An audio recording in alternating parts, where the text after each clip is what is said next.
Hello, everyone. Welcome back to Sunset Salutations. I'm Kristin Devine Jones. I'd love to share this passage with you from 10% Happier by Dan Harris. After dinner, it's Goldstein giving the Dharma talk. He makes an intriguing point. The Buddha's signature pronouncement, life is suffering, is the source of a major misunderstanding, and by extension, a major PR problem. It makes Buddhism seem supremely dour. Turns out, though, it's all the result of a translation error. The Pali, dukkha, doesn't actually mean suffering. There's no perfect word in English, but it's closer to unsatisfying or stressful. When the Buddha coined his famous phrase, he wasn't saying that all of life is like being chained to a rock and having crows peck out your innards. What he really meant was something like everything in the world is ultimately unsatisfying and unreliable because it won't last. As Goldstein points out, we don't live our lives as if we recognize the basic facts. How often are we waiting for the next pleasant hit of whatever? The next meal, or the next relationship, or the next latte, or the next vacation? I don't know. We just live in anticipation of the next enjoyable thing that we'll experience.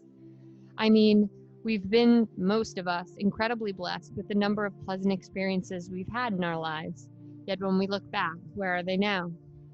It's so strange for me to be sitting and listening to what is essentially a sermon, complete with quotes from a sacred text, and to be genuinely moved. After all those years of being the only non-believer in a room filled with rapt devotees, here I am sitting and taking notes, fully engrossed, nodding my head. I mean, he's so right. In cartoons, when the characters slurp down some delicious food or drink, they smack their lips and seem totally sated. But in the real world, it doesn't work that way. Even if we were handed everything we wanted, would it really make us sustainably happy? How many times have we heard from people who got rich or famous, and it wasn't enough? Rock stars with drug problems, lottery winners who kill themselves. There's actually a term for this, hedonic adaptation. When good things happen, we bake them very quickly into our baseline expectations, and yet the primordial void goes unfilled. Goldstein makes clear, as he did the other night, that he's not saying we can't enjoy pleasant things in life, but if we can achieve a deeper understanding of suffering, or the unreliability of everything we experience, it will help us appreciate the inherent poignancy of everything in the world. It's like we've been enchanted, he says. We've been put under a spell, believing that this or that is going to be the source of our ultimate freedom or happiness. And to wake up from that enchantment, to be more aligned with what is true, it brings us much greater happiness. On retreat, with nothing to look forward to, nowhere to be, nothing to do, we are forced to confront the wound of existence head on, to stare into the abyss and realize that so much of what we do in life, every shift in our seat, every bite of food, every pleasant day, every dream, is designed to avoid pain or seek pleasure. But if we can drop all that, we can, as Sam once said in his speech to the angry, befuddled atheists, learn how to be happy before anything happens. This happiness is self-generated, not contingent on exogenous forces. It's the opposite of suffering. What the Buddha recognized was a genuine game changer. After the final meditation of the night, as I leave the hall, I turn around, I turn toward the Buddha, and I can't believe I'm doing this. I bow.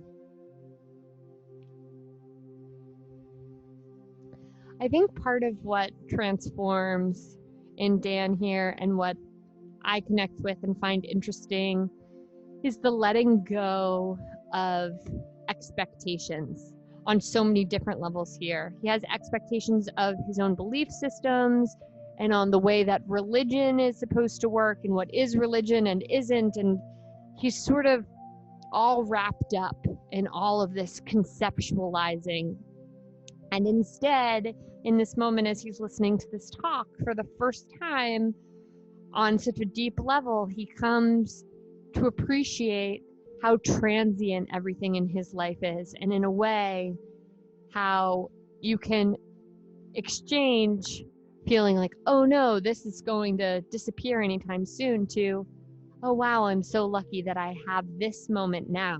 I should fully appreciate it.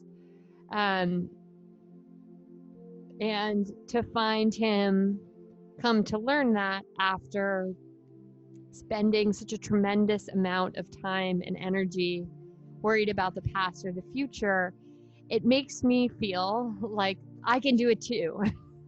And I really hope that that's your experience of listening to him talk, and that you feel newly invigorated and empowered to really dive into your journey in this crazy mindfulness thing. All right. Starting with that piece of inspiration, let's find alignment. I'm going to move my cushion. I'm going to find myself here on my elbows. Deep breath in, and I'm just going to allow myself to sort of sink here. Deep breath in. Almost as if I believe that the front of my body could fall off the back of my body, allowing a curve to come into my spine. Keeping my shoulders up and back. Good. Just dropping the body lower and lower, almost as if it could touch the mat here. Deep breath in. Release. Good. From here, pushing all the way back. And finding a few breaths here. Deep breath in. All the way up and back. Fully arching the spine. Enjoying this moment of stretch.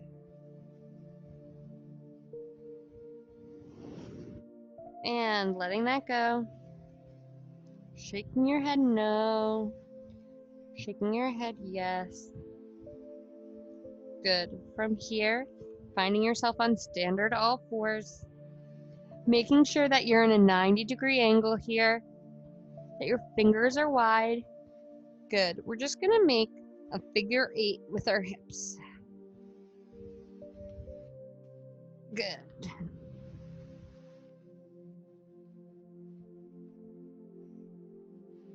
Now, we're going to really exaggerate that figure 8, coming all the way back, all the way forward, and through the center, all the way back, all the way forward, and through the center.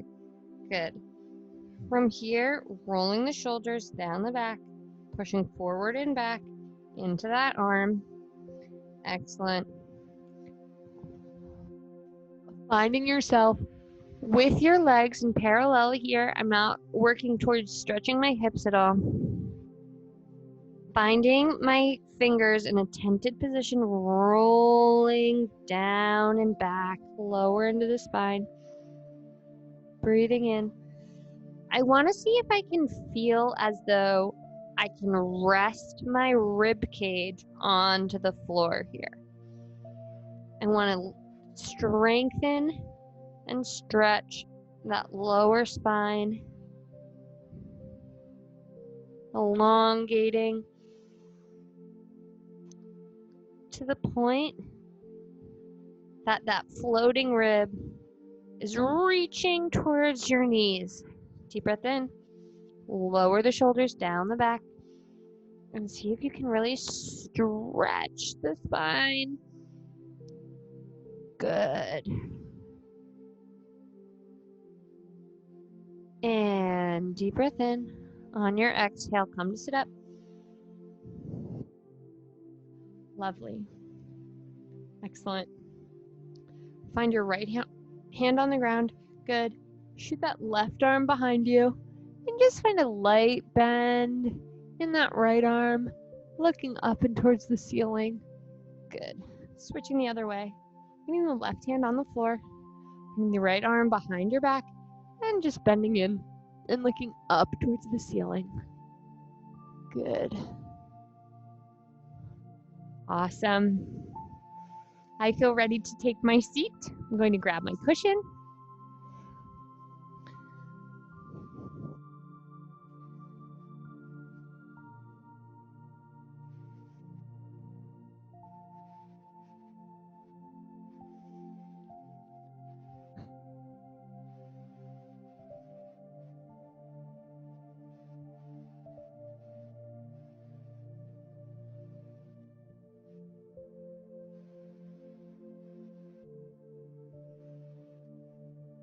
And meet me in your dignified posture here, finding a tall spine.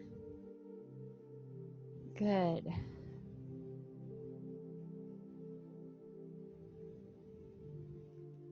And lifting up through the crown of the head, maybe pulling the chin down just a slight bit.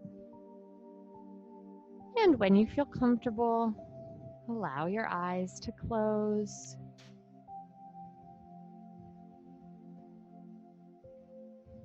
Turning your focus towards your breath.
If you find it helpful to utilize a mantra to combine with your breath,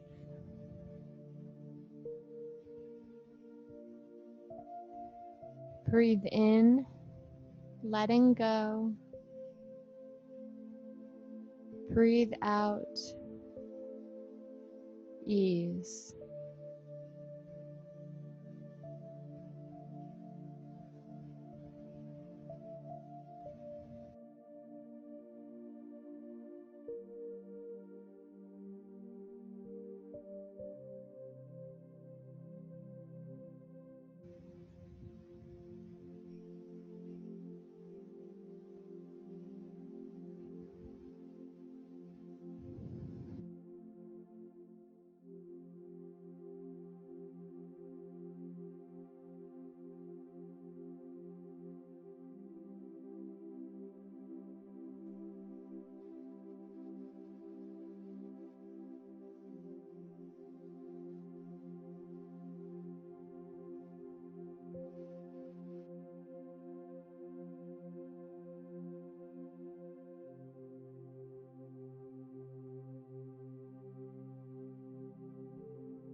When the mind wanders,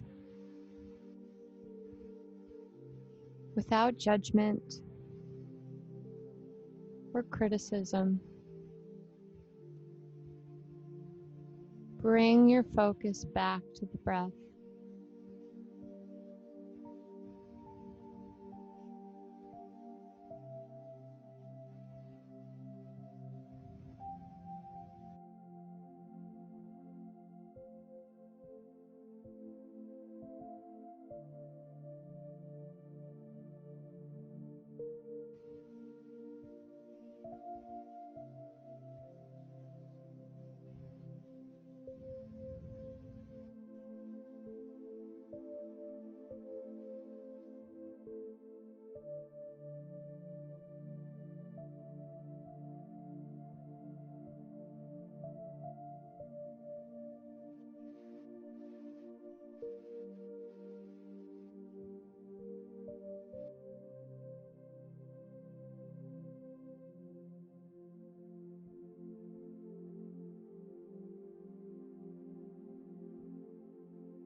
Utilize the mantra to anchor yourself to the breath.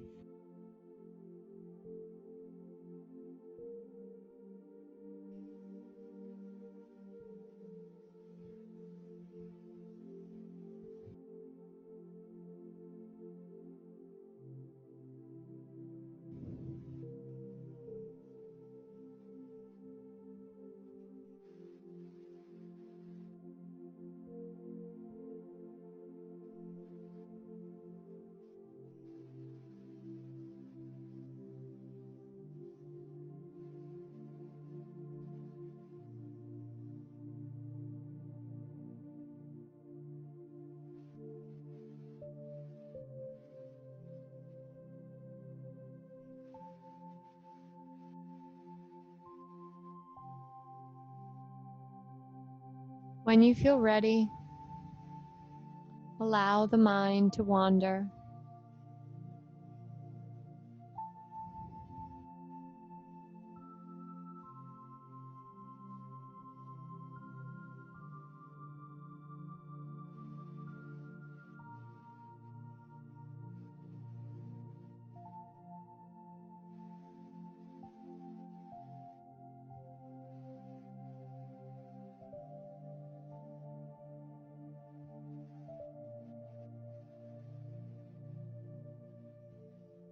On your own time, find yourself physically back in the room.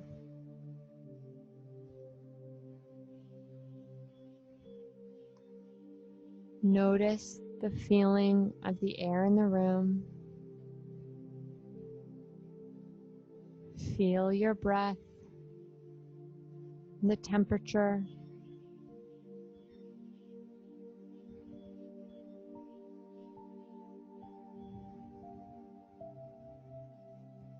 Whenever you're ready,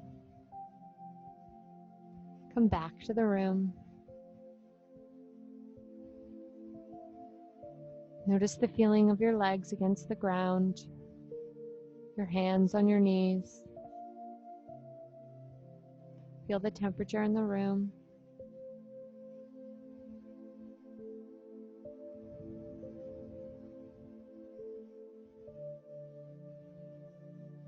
Wiggle your fingers and toes and allow the eyes to open.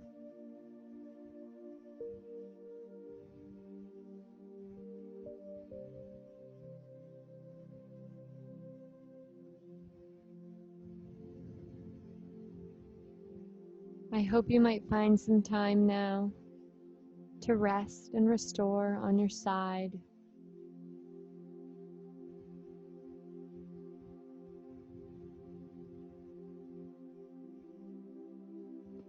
I feel so much generosity. Such a generous thing to give yourself the gift of time. To know that spending 30 minutes on the mat or on the cushion or wherever you are, finding your breath with open curiosity, such a gift. I feel so lucky to share it with you.